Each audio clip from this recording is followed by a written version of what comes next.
Prime Minister Dr. Manmohan Singh enters the conference venue.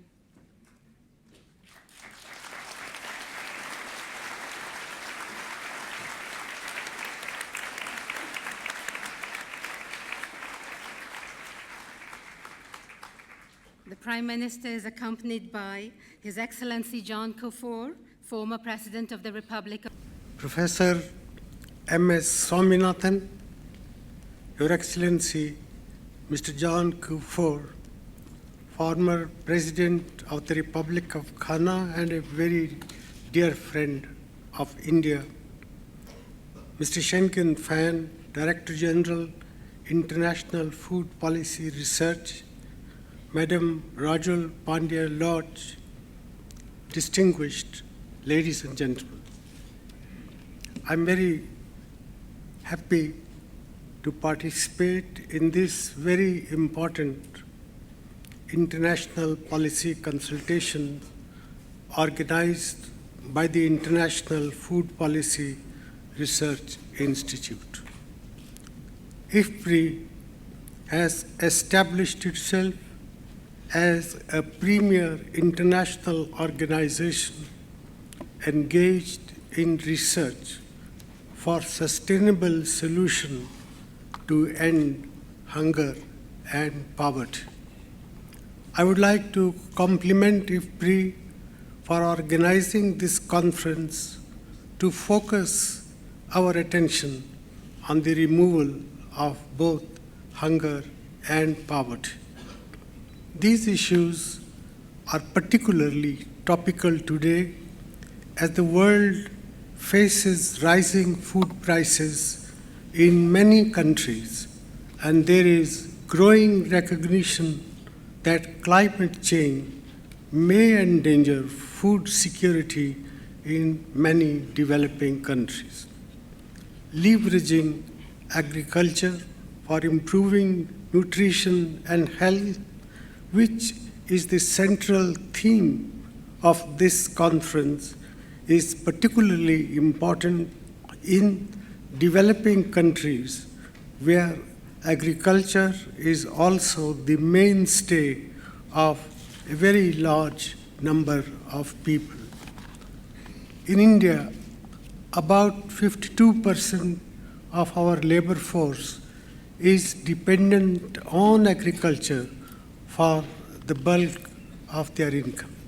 Studies in India show some correlation between agricultural performance of a state and the nutritional status of its people. States that have high agricultural productivity also have lower malnutrition rates for both adults as well as children. But malnutrition is a complex process in which habits regarding feeding the newborn babies, maternal and child health, and also the quality of water are at least equally important. Let me offer some comments on how I see these issues in our own country.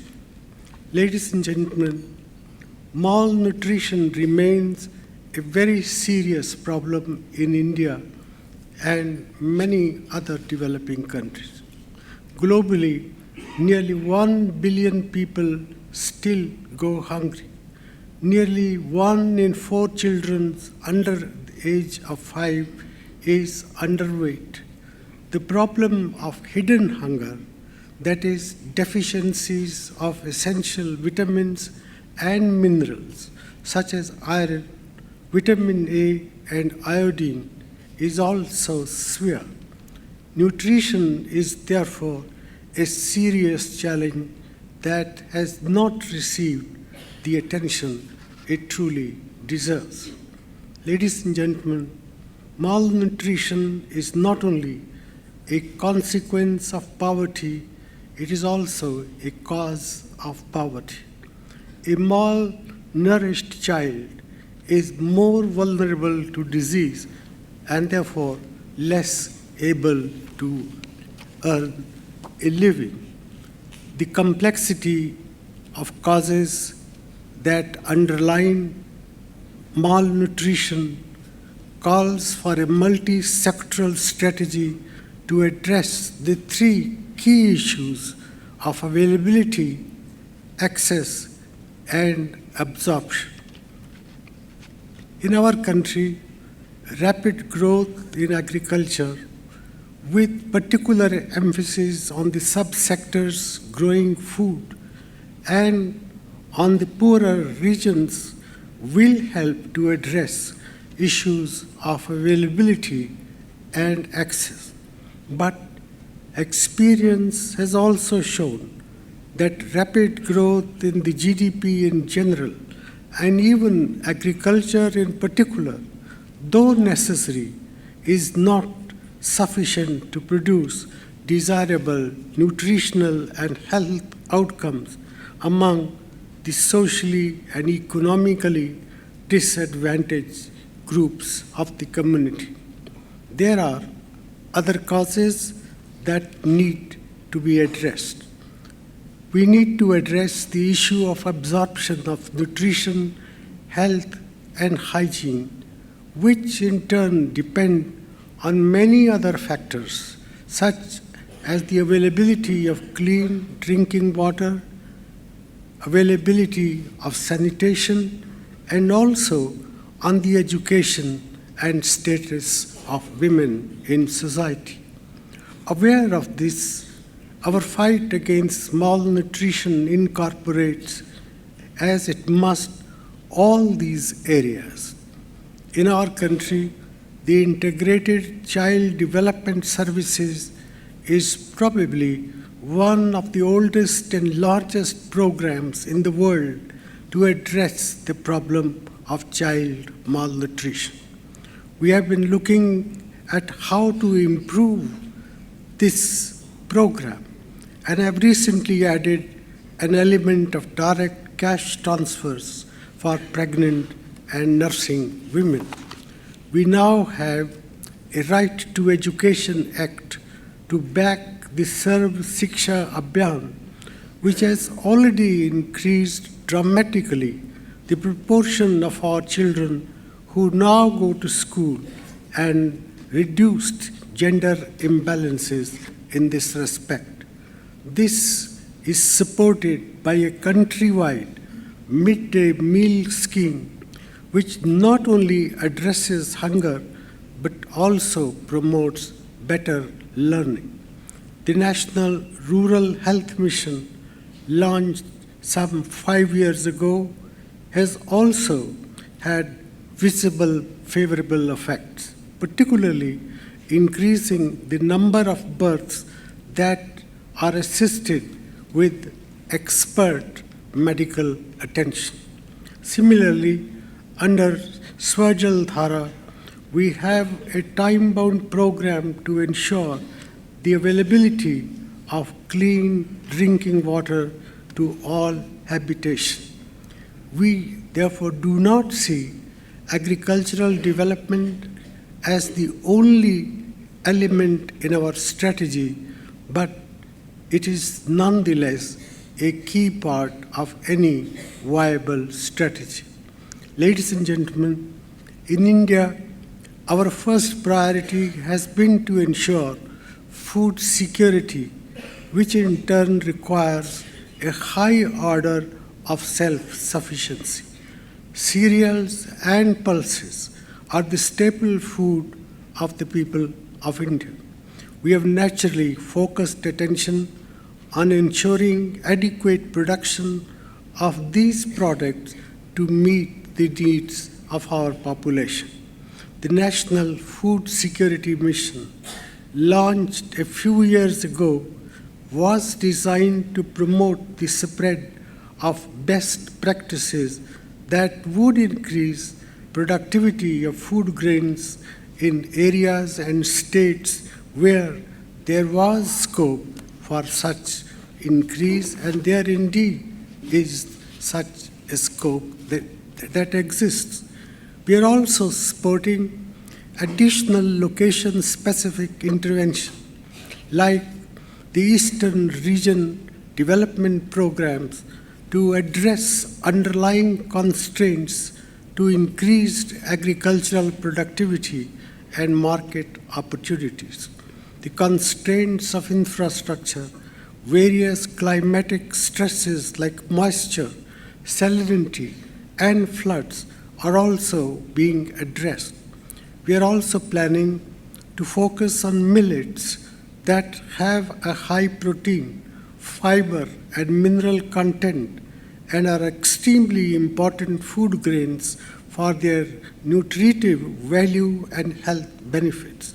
Sustaining high levels of production of food grains is essential for meeting the calorific and nutritional requirements of our population. Food grains, however, only one part of the solution.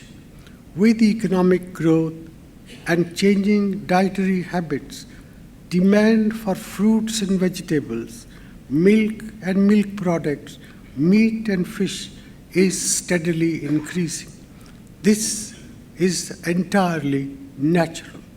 Good nutrition, therefore, requires a balanced diet through multiple food sources. To support the development of a diversified agriculture, we are promoting several schemes and programs, such as the National Horticulture Mission and the National Dairy Development Program, to boost the production of fruits, vegetables, and milk products. An integrated farming system promoting food grains, horticulture, and milk cattle, especially for the small and marginal farmers, is the way to go forward in ensuring nutritional security. An important point in this context is that agriculture is getting more feminized, with clear evidence that female participation is particularly high in the growing areas of milk and vegetable production. Income from these diversified activities go more to women and therefore have a gender impact which should add to reduction of malnutrition, among other things. Agricultural diversification in food requires backup support in terms of viable delivery and marketing chains, because much of the agricultural produce is perishable. We have not done as much as we should have to promote modernization of our agricultural marketing system. I have therefore asked the Planning Commission and the Ministry of Agriculture to focus particularly on this aspect in our 12th five-year plan. The modernization of marketing inevitably implies a greater interaction and involvement of the private sector.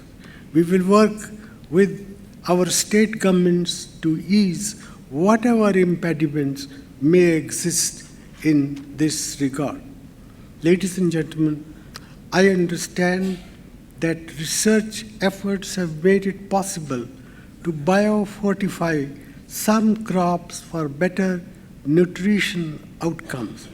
Golden rice containing beta-carotene provides the calories as well as nutritional supplements that take care of several diseases associated with vitamin A deficiency.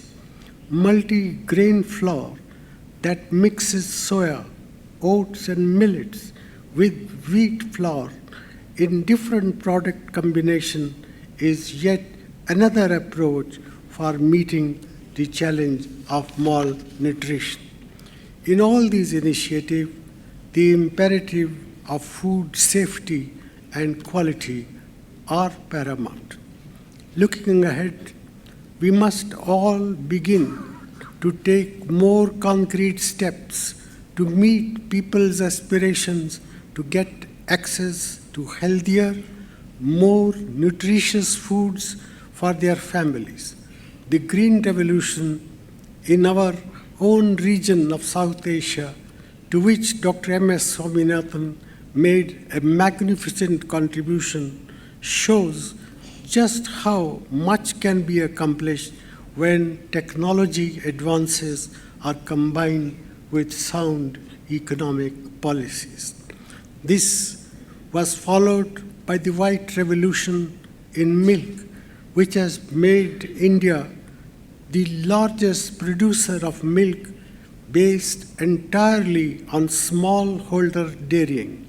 We now need a major revolution in agricultural marketing. Rapid growth in agriculture, particularly that which diversifies the food basket while ensuring adequate availability of energy and other basic nutrients, combined with other activities and initiatives in health, hygiene, and women's education, will help overcome poor health, hunger, and malnutrition.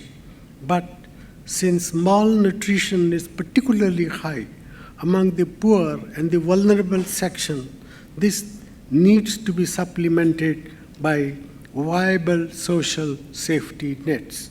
We are committed to soon bring before our Parliament a Right to Food Act which will seek to ensure this outcome.